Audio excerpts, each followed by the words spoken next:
A very good morning to Reverend Brother Shajan Anthony, teachers, alumni, and the students of my alma mater.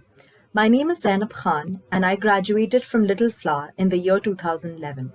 I pursued my law at Nalsa University of Law, Hyderabad, and currently I am a practicing advocate at the High Court of Telangana. It gives me immense pleasure to be addressing the fraternity of my beloved school on the occasion of the Constitution Day. The significance of this day is that the Constitution was adopted by the Constituent Assembly, a body comprising of over 300 men and women of varying intellects and diversities, vested with an all but easy task of drafting the Constitution of India. The Constituent Assembly was led by Dr. B.R. Ambedkar, the father of the Indian Constitution, who knew that India was home to people from diverse linguistic and cultural backgrounds, and principles such as equality, liberty, and social justice would bind them all as one nation, one people. The task of framing the Constitution nearly took 3 years to complete and gave forth the world the largest constitution to be ever written. With 450 articles and 12 schedules at present, the Constitution of India has surprised and survived, playing a major role in political activism and public argument. Though lawyers and parliamentarians are seen as the torch-bearers of the Constitution, it is in fact the people, we the people of a sovereign, socialist, secular, democratic and republic India who are its custodians. But why must a constitution be protected at all costs? It is because it has laid down the foundation of our great democracy in the form of norms and rules that govern our politics.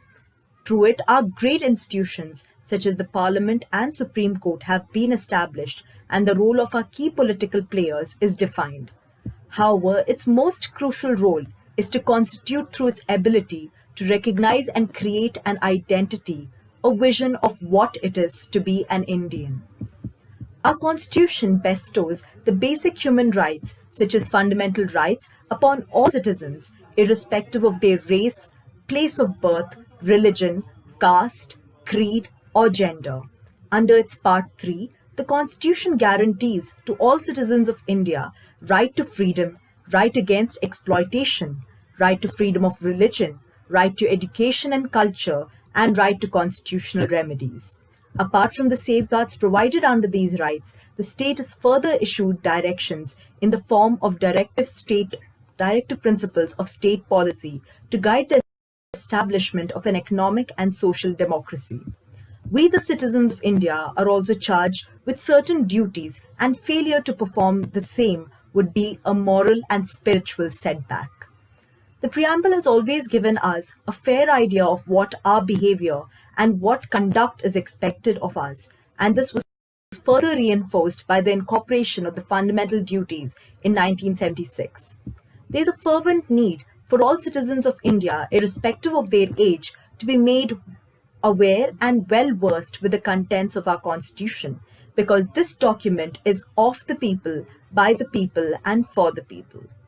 Reading the preamble to the Constitution in schools is bound to shape the worldview of the children at an impressionable age.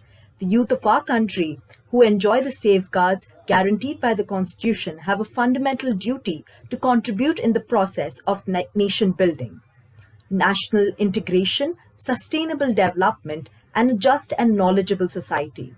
Effective implementation of these fundamental duties can be ensured by educated and committed youth.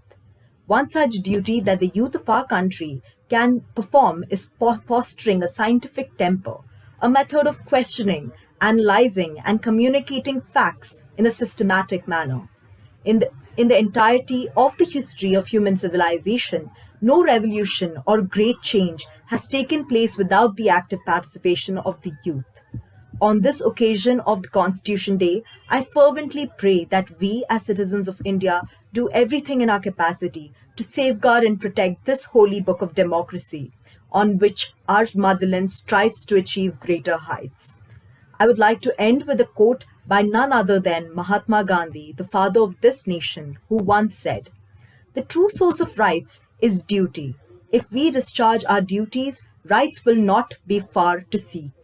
If leaving duties unperformed, we run after rights, they will escape us like the will-o'-the-wisp. The more we pursue them, the farther they fly.